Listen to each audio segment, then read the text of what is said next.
It is us, Doug Jones and Jason Wayland. Hey.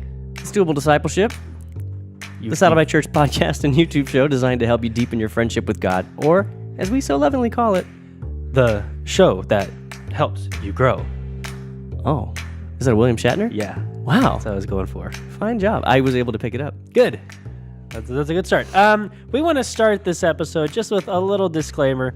Doug and I are both sick. He got me sick, and so we may not sound the best. You may hear some noses. You may hear some, sounds that aren't the most pleasant. But A little of this. Yeah, there may be some of that. But we didn't want to stop the show running because we have an exciting interview that we want to get into. So, you have something else you want to talk about first? Let's make a little promo first. We have a really exciting event coming up, and it's called the Bible Experience. It's something we've never done here at Saddleback before. We're piloting this, so this is an opportunity if you live anywhere near Lake Forest and you can get here for a 6-week course that'll help you dig into the Bible and study it at a greater depth than you may have ever done before.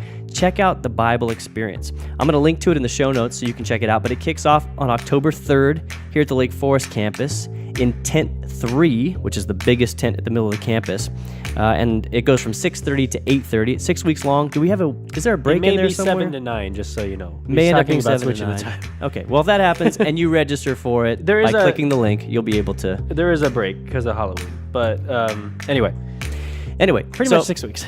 I love, there's a tagline that we're using for this event, calling it an adventure into the surprising and extraordinary world of God's Word. Whoa. So if you want to get a really great picture of the overall story arc of the Bible and learn to dig in a way that is just richer, deeper, and just more exciting than what you've done before, this is a great way to do that. So if you're getting started in Bible study, you're not really sure where to start here. I hadn't heard that tagline before. That was cool. Pretty good, right?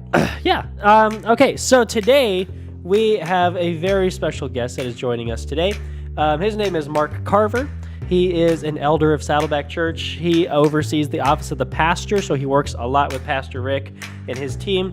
He developed and he led international PD pastor training. He's literally been all over the world training pastors in Purpose Driven, and he's incredibly well respected in that. And he's the head of something very cool that's being worked on right now at Saddleback. It's called the Saddleback History Project, going back through and looking at Saddleback's history and what has gone on and the lessons learned. So we thought it'd be really cool to have him come in today, talk a little bit about what are the major lessons that we've learned as a church and how God has worked worked through our church life.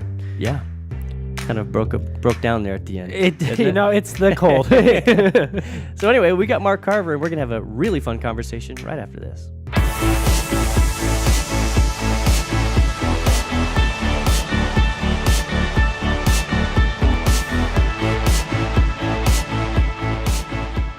All right, guys, we are back with Mark Carver. He's here. We're excited to have you with us. Thank you. Thank you.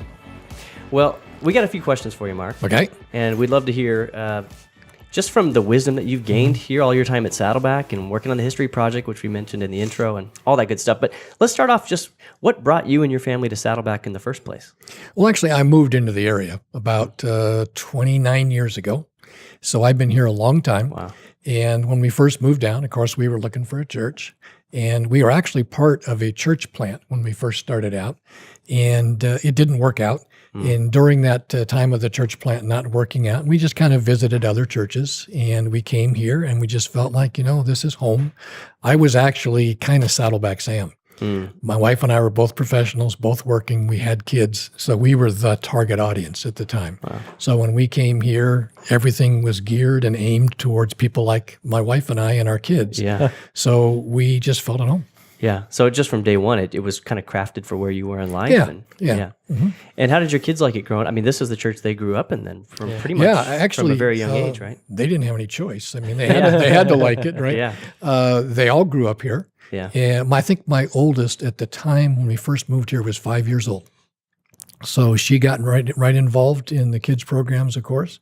Actually, one of my kids was very involved in Awanas and got the Timothy Award and all that sort of stuff. And so it was really fun. The kids we had a long time ago, we had this puppet ministry, and that was fun. One of the boys got involved in the puppet ministry, and we would have fun with that as well. Yeah. So yeah, my kids had a lot of good time here. Yeah. So you're working on the history project. You also have a lot of personal history in this church. Yes, just that's because really it's been home for you for a long time. Right. Mm-hmm. And you've had being here for that long, you got to see so many seasons for the life of Saddleback Church, and that's got to have been cool to see. I mean, I've only been here for the last 7 years, and so I feel like, I get to see a snippet. But for you to have been here through so many different periods of Saddleback's life, it's had to be quite a thing to see. Yeah, I was here as, of course, just what I would call a consumer, a member. I wasn't part of staff. I was just somebody who was coming to church. And then I was also as a volunteer as well, leading a small group. I was part of a missions team. And then I got hired on staff. And so I've seen it from both the pew, if you will, and behind the scenes. Yeah, that's really cool. So what would you say, Mark, is the impact that this church has had on your family, on you and your family? Well, one, of course, for my wife and I, the teaching of Rick and the other teaching pastors on purpose, all of that, everything that we have incorporated into our Christian life. We came here the last 30 years. I mean, we came as Christians, and hopefully we're leaving as Christians.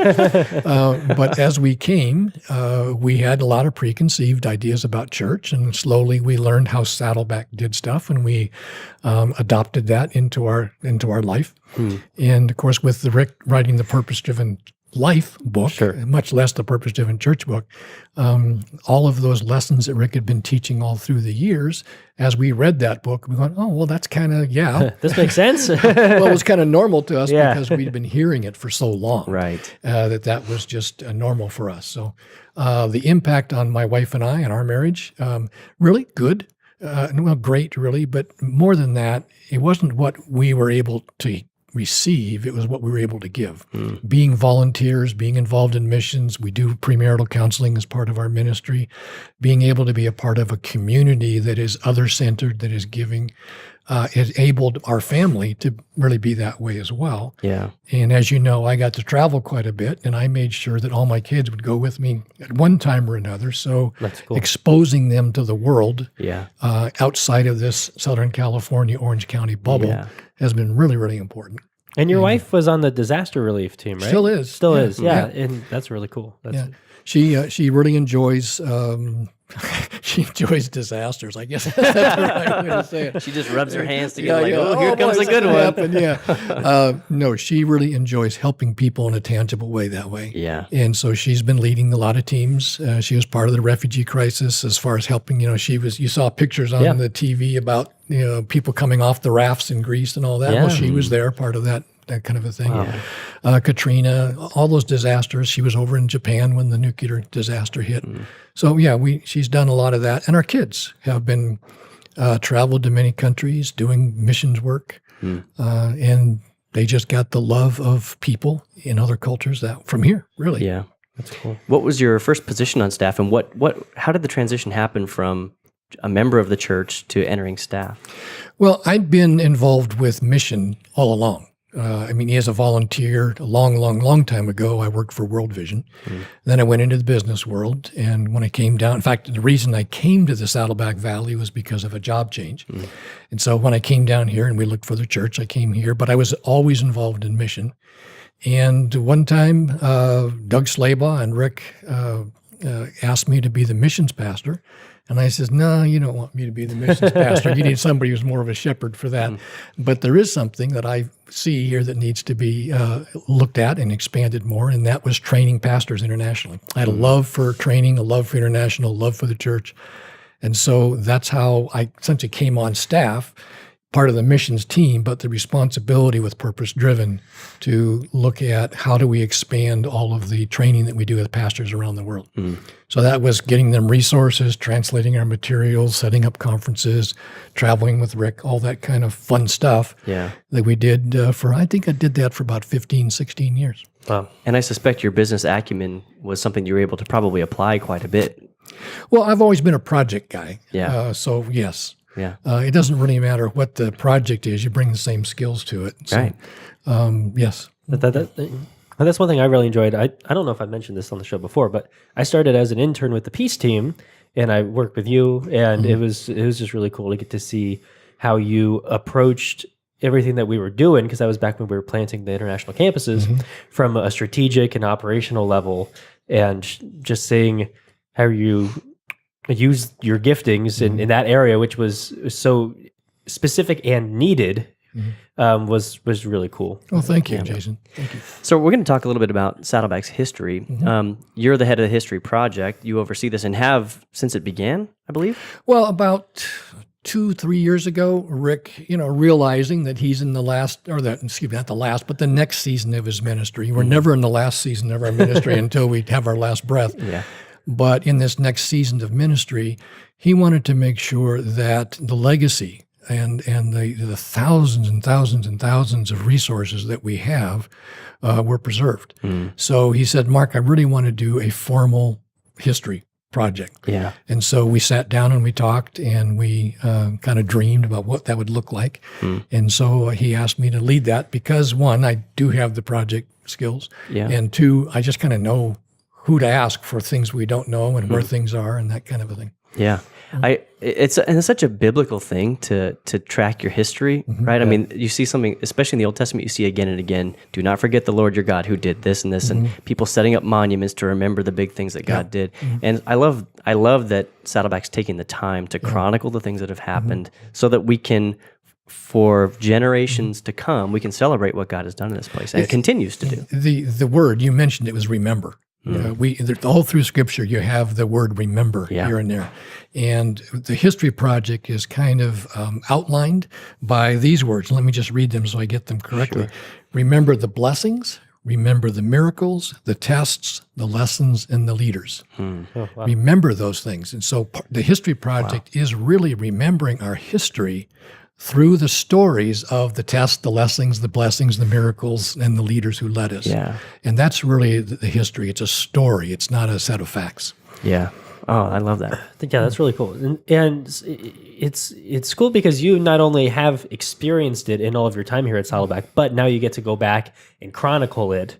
And all this, it's something that we talked about in the intro, and I think it's why we were so excited to have you on the show too, is taking a look at how God has worked and the lessons He's taught us as a church family through the 38-year history. So I think we're going to spend the rest of the time in this episode talking through some of those that we were excited about. So for example, a calling is kind of a big way, especially in the early stages. So what have you seen as you've gone through the History Project, and how God called Rick and called the people to this church, and the lessons we've learned out of that?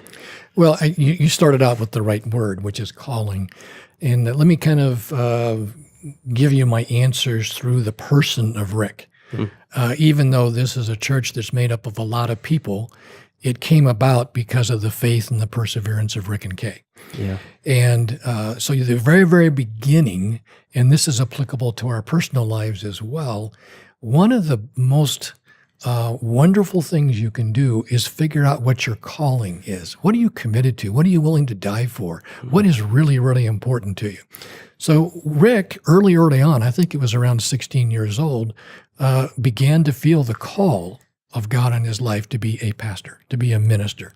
He was kind of headed towards being a missionary, but he really did feel the call to be a minister. So early on, he recognized that was a, well, I guess there's no other word for it than a calling on his life. Yeah. And so that framed everything else that he did. It framed the decisions he made. It framed the way he studied. It framed the way he dreamed about things.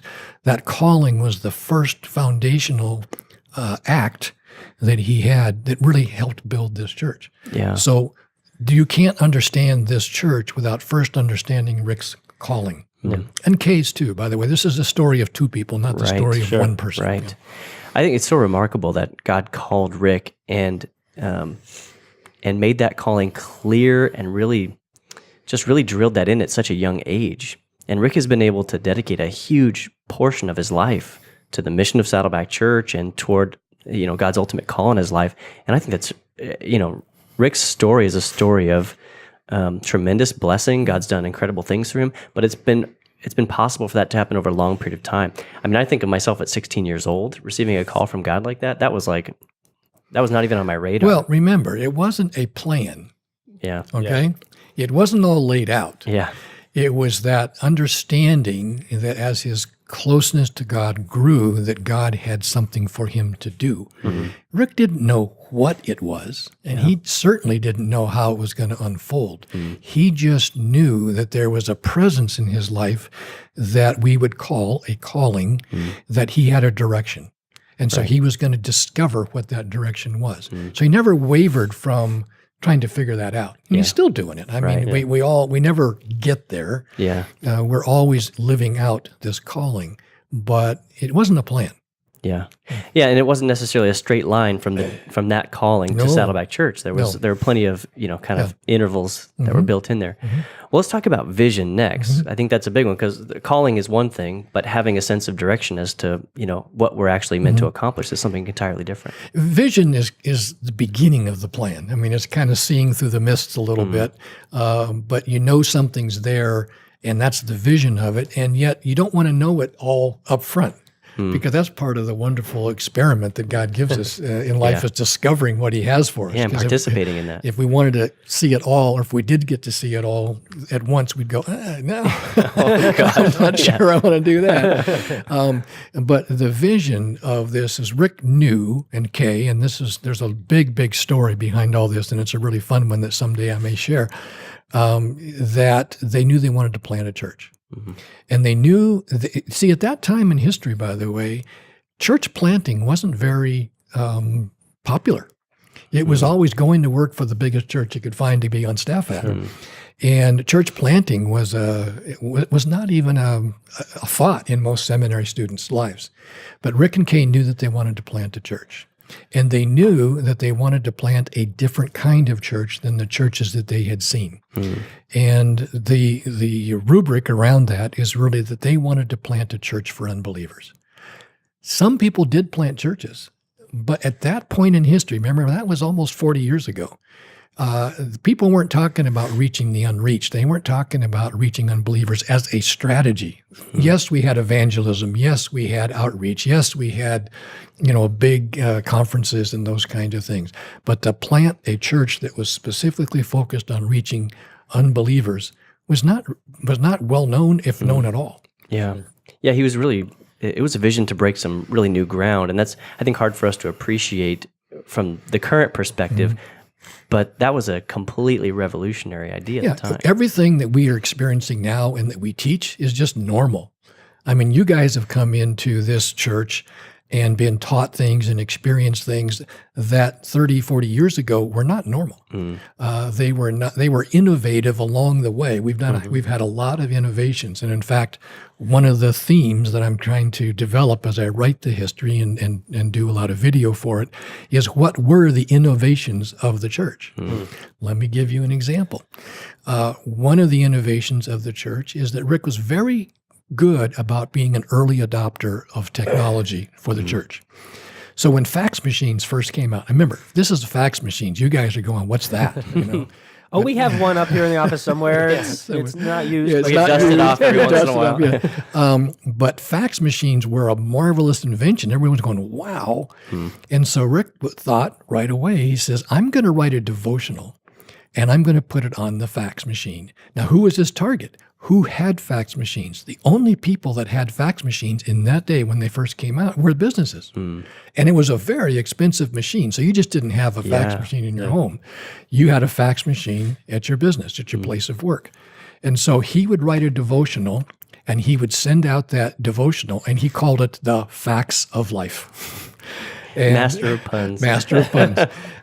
So the Facts of Life would be sent to an office. The office person would take it. They'd either have a small group around it, or they'd copy it out and send it out. And that was one of the early ways that Rick used technology to distribute his message. It's kind of like a very early viral church strategy. Yeah. Like something that can be replicated. Once it goes out, it can then be replicated from there. That's remarkable.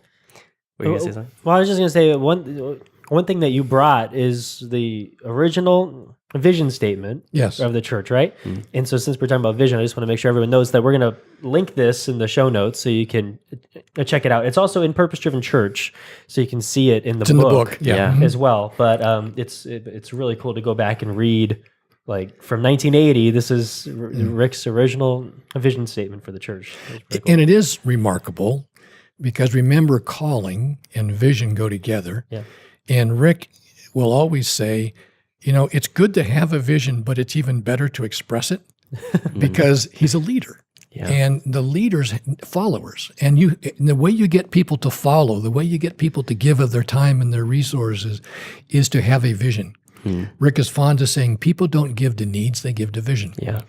In his very, very, very first sermon here at Saddleback Church in March of 1980, he read a statement that is now called the Saddleback Vision. Yeah. And in that vision, he says, we're going to have a church of 20,000 people. We're going to have a church that welcomes the hurting and the people who need help. He says, it's a dream of we're going to equip believers. I mean, you can read the statement. It goes through many things.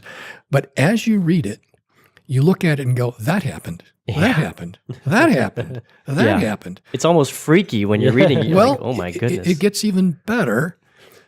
You got to put yourself back in history. Rick was 27 years old. Yeah. He was younger than you guys, Yeah. I think. Yes, yes. He was 27 years old. He was a very skinny guy. He had long blonde hair. He just graduated from seminary. He was in Orange County. There were probably 5 or 6 huge churches here during that time. Yeah. Large churches, Crystal Cathedral and places like that had, large followings. And here's this 27-year-old kid providing this audacious vision. Yes. Okay? So either he was very presumptuous, because sometimes you can have a vision and be presumptuous, or he was having great faith in God who had given them the vision to begin with. Yeah. So presumption and faith are very close. Yeah. There's a very fine and blurry line. Fine and blurry line. And as you look at the history of this church, you understand that faith has played a huge, huge part. Yeah. Rick will call himself an evangelist, and he is. And he's very marketing-oriented, he's very evangelistic. But his highest character trait is that of faith. Oh, yeah. That's completely. What you said about speaking a vision, conveying a vision, to me, that's a huge pivotal moment, because the moment it's one thing to have a vision, but to express an audacious, as you said, vision publicly is a huge pivotal moment, right? Because that's the moment where now there's a standard. I've said this. I'm now at some level, I'm sort of accountable to these things that I have uttered. And that's where, Rick really, he wrote this vision, he conveyed it, and he trusted God to fulfill it. And he's been trusting God ever since. Well, look back at the New Testament and some of the statements of Jesus. They were either very audacious and stupid, or they were true. Right. Now, we know that they were true, but you can look at some of those statements and go, I am God. No one knows the Father but by me. I'm going to die, and in 3 days I'm going to be raised up. I mean, there's some really audacious statements there, but they were true. And so they became statements of faith. They became statements of the hope that we have. Well, Rick did the same thing. Rick put out there, we're going to have this big campus. We're going to have this big church. Not because he was trying to bring glory to himself. He was saying, this is the vision that God has given me, and I'm going to follow. And by the way, I want you to understand this, because it's going to take a lot for us to get there. And so he had many, many people following him and these audacious dreams because they believed in God, and they believed in Rick as a servant of God. Well, I'll tell you, that's the thing that brought me to this church. I remember I came to a Radicalis conference here back in 2010 or 11, whatever the last one was. And I remember hearing Rick, I was still at my old church, and I heard Rick, express these tremendous stories of what God had done at Saddleback and these expressions of faith, and the undercurrent of trusting God that has kind of carried Saddleback forward all these years was the thing that God kind of brought me to a point where I just felt like I need to be a part of that. Yeah. And that's interesting observation, because here's what I want to point out to you. we remember those things. We remember those miracles and those tests and those lessons because God's going to call us to do those same things in the future. And we remember them because we say, if God could do this back here, wouldn't I just trust God to do the same thing now and on into the future? We don't remember those things just to pat ourselves on the back. We remember those things to give us the confidence and the courage to go forward with what God's asking us to do now. Yeah. Yeah. Remembering what God did for you last gives you faith to trust him for what's next, wouldn't you say? Well, so God gave the calling, he gave the vision. What came next? Well, it's interesting. The word I'm going to use is paradigm or process. This is a purpose-driven church, and that's what we mean by that. It's a process. Yeah. That process was really developed in Rick's mind back when he was in seminary. He's a learner, and so all of this time he was gathering data, he was learning different techniques from other people, and Rick is a very good categorizer. He's a very good systematizer. He's a good editor. So he was taking all this material and he put it into a process which we now call purpose-driven. We talk about it from come and see to come and die. Come into the church, just come look, check us out, be a part of what's happening here, and then get connected. And then once you get connected, you start to grow, you start to have different experiences, and you come to the place where you say, I really am a disciple. I really do want to be sacrificial in who I am. And that's what we call about come and die. Yeah. Jesus said, deny yourself, pick up your cross, and follow me. He didn't say that to people who just met him. Yeah. There was a process. And so Rick processed, how do we get people from come and see to come and die? Yeah. That discipleship process is what he put together, and that's what we follow in the concept or the paradigm of purpose-driven. Yeah, Rick talks about how, you start with come and see, and then he uses the term, then you turn up the dial. Yeah. You turn up the dial. And he talked about how Jesus did that in the kind of the faith progression of the disciples. Yeah, that's very true. Rob has talked on our show before. We talked about habit. One thing that that's coming out a lot, even in simple things like habit research, is that it's one thing to have a goal or a vision, and it's important to have that because that's your picture of the desired future. But as important as a vision is a process, because a dream, a picture of where you want to be is all fine and well, but without a process to get there, there's just no pathway. And so this paradigm idea is really one of the things I think that's characterized Saddleback Church over the years, is this purpose-driven process. We don't just have somewhere we want to go, we got a pathway to get there, which was carefully built. You guys are both new parents. And I'm a new grandparent, by the way, as of last night. Congratulations. Fourth one, my goodness. But my point is, as a parent, you have a vision for your child. Yeah. And your pathway, you start thinking through, what's the process that I'm going to do to raise this child so it can be a productive adult? And part of that process is school, which is very developmental. It's intentional. Part of that process is you're going to make sure that child gets fed well. You're going to make sure that they have a healthy environment at home. They watch you and your wife love each other. They know that they're loved and cared for and all of those things. We do all of those things for our kids so that they can grow up or be mature adults. We do the same thing with people in our church. They come to us as relative babies, and it's our job as pastors and leaders to help set up an environment of health so that they can grow into mature disciples. It's the same process as being a parent. Yeah. And so if you don't have a process with a kid, with your child, they can grow, and many kids don't have two parents. Many kids don't have a process around them. They don't have an extended family. And we see what happens to people when they don't have those systems around them. They can be a mature person. They can grow up that way. But more often than not, they don't. Yeah.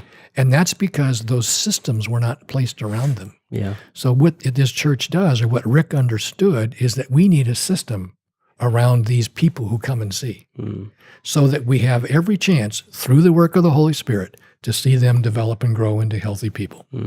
That's good. That's really good. So there's also an element of the story that you've mentioned before, that things weren't always easy. Not every, there were challenges along the way, and that faith and perseverance has been a big part of the Saddleback story. Can you talk a little bit about that? Well, as anything in life, you always hit the hurdles. You always hit the ups and downs. And for the first 12, 13 years of the life of this church, one of the big things that was in the middle of all that was having a place to have as our own, a land to build our buildings and to do all that. You guys came into it with this huge campus. Yeah. It wasn't always that way. Right.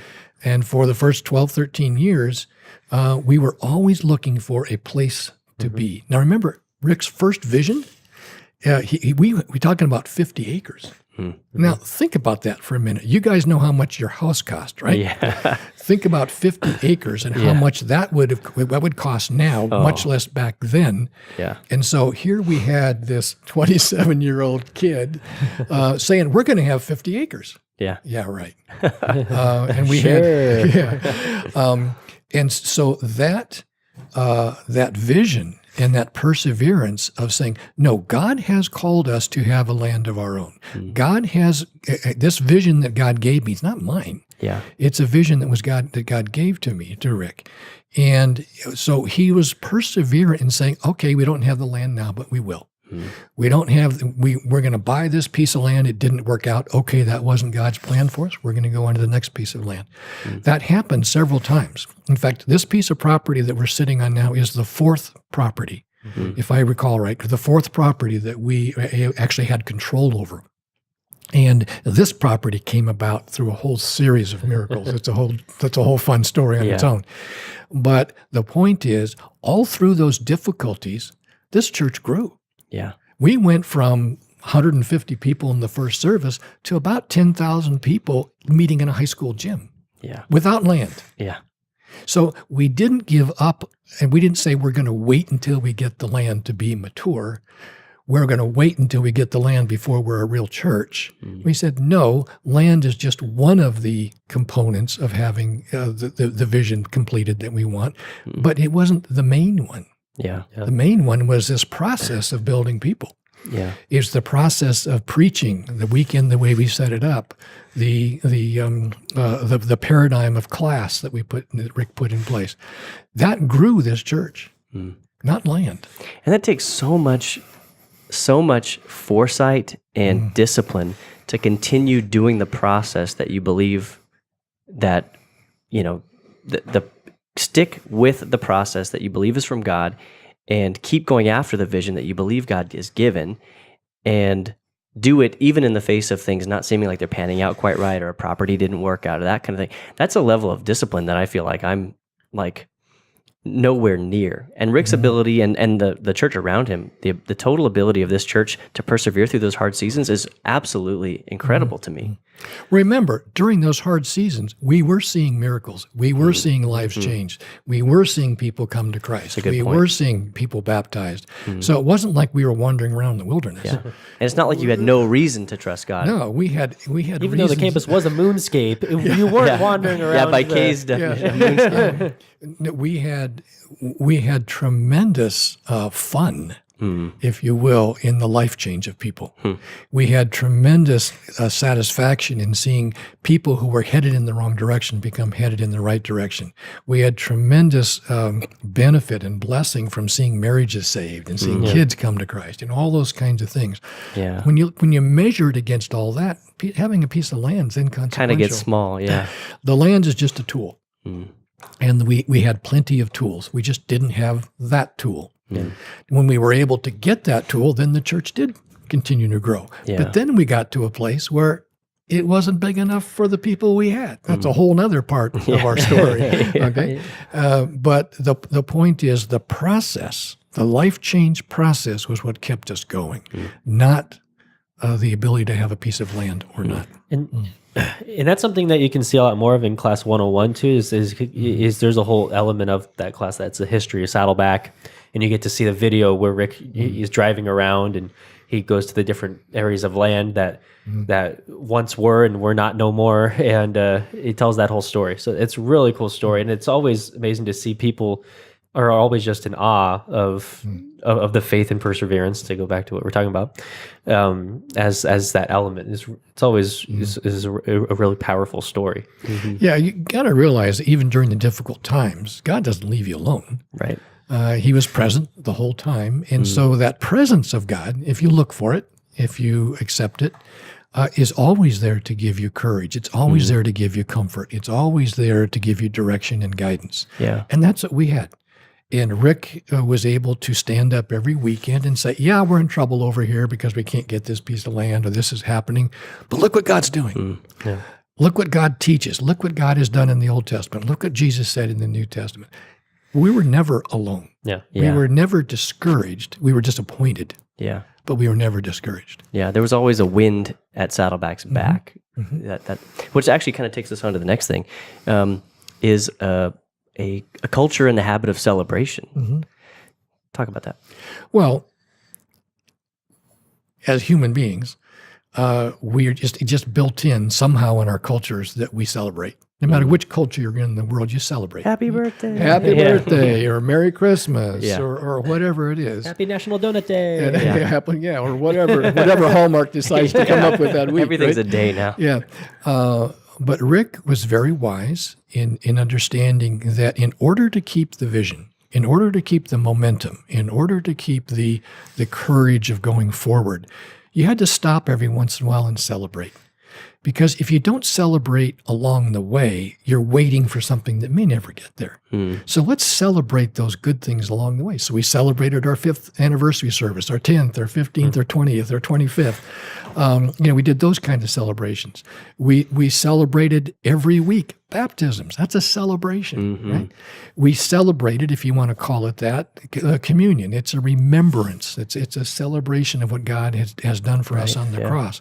So we were always figuring out, how do we remember, how do we remind ourselves of God's presence, of God's gifts, of God's blessing to us? And that's important for us individually as well as it is as a church. Yeah. As a church and a leader, Rick said, we are going to celebrate because I don't want my people to forget what God's doing now. Okay, we just never want to forget what God's doing now. Yes, we're looking forward into the future. Yes, we want to see the rest of the vision, fulfilled. But I'm not going to forget what's happening now. And so that's why we have the celebrations that we do, because we want to remember. Yeah. God is still present and He's still working in our lives. And that's worship. I mean, to fail to celebrate is to fail to give thanks for what God has done. And if we let ourselves become too short-sighted, like you said, we'll lose our momentum for the future. But also, it's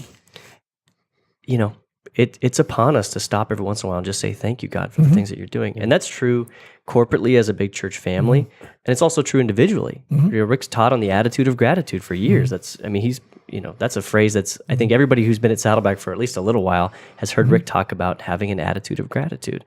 And it's not just about, giving God, what He deserves in our praise and our thanks, but it also is what helps us to stay in touch with what God has done and have faith for what's next.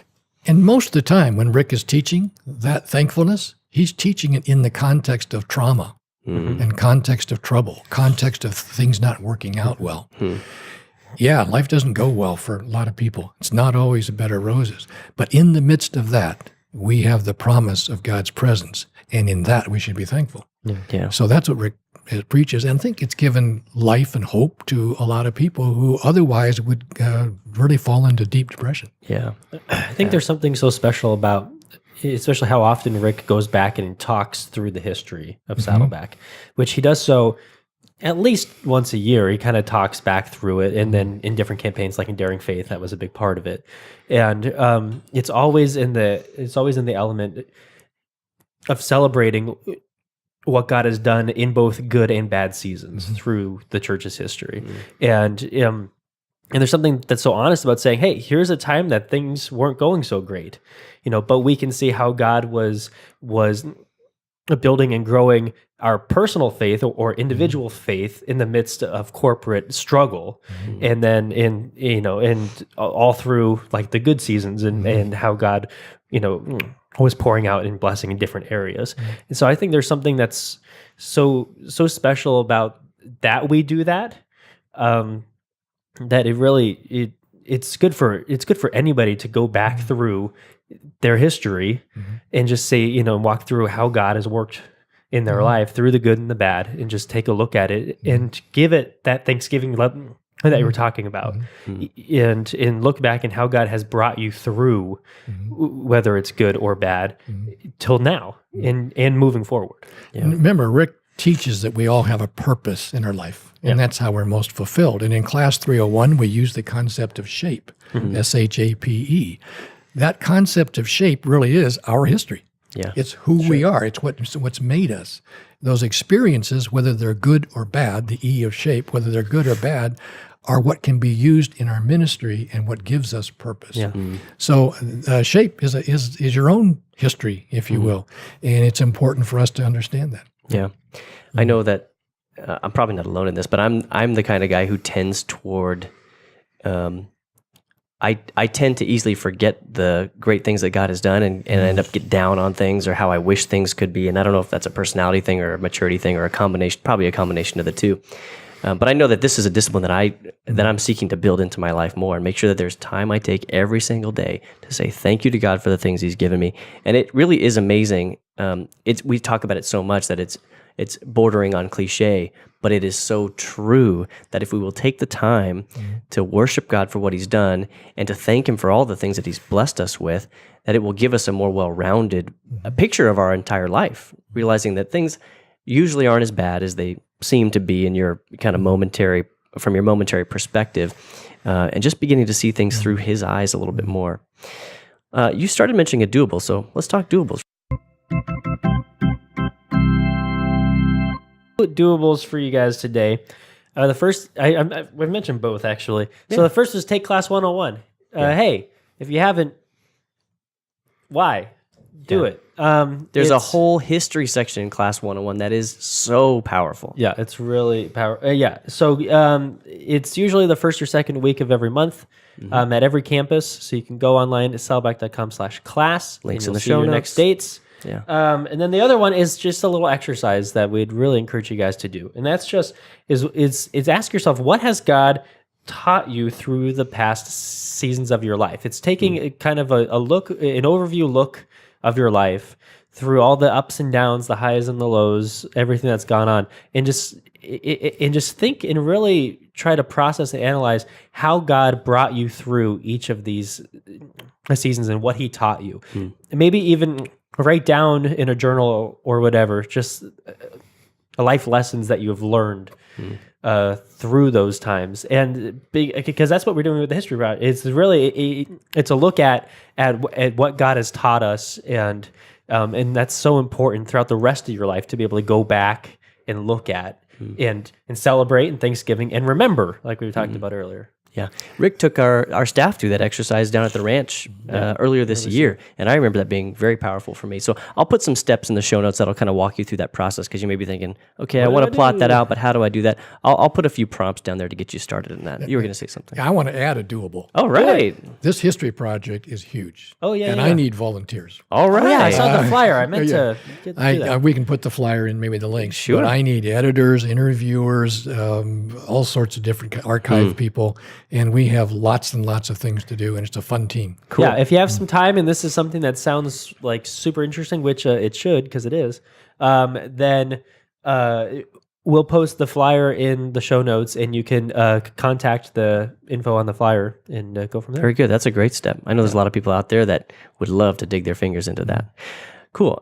Here's a little bonus question, Mark.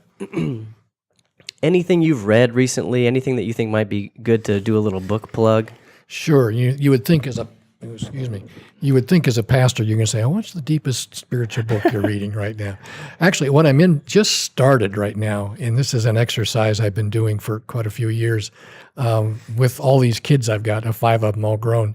They're always reading something, and so I like to read what they're reading so that I can share with them. So I get into some pretty odd stuff, but right now I'm reading a book with one of my boys, and it's called Principles by Ray Dalio. It's a business book, and really it's kind of a story of his life. He's a successful hedge fund guy, but in it he talks about the principles that he has used in his life to be a success.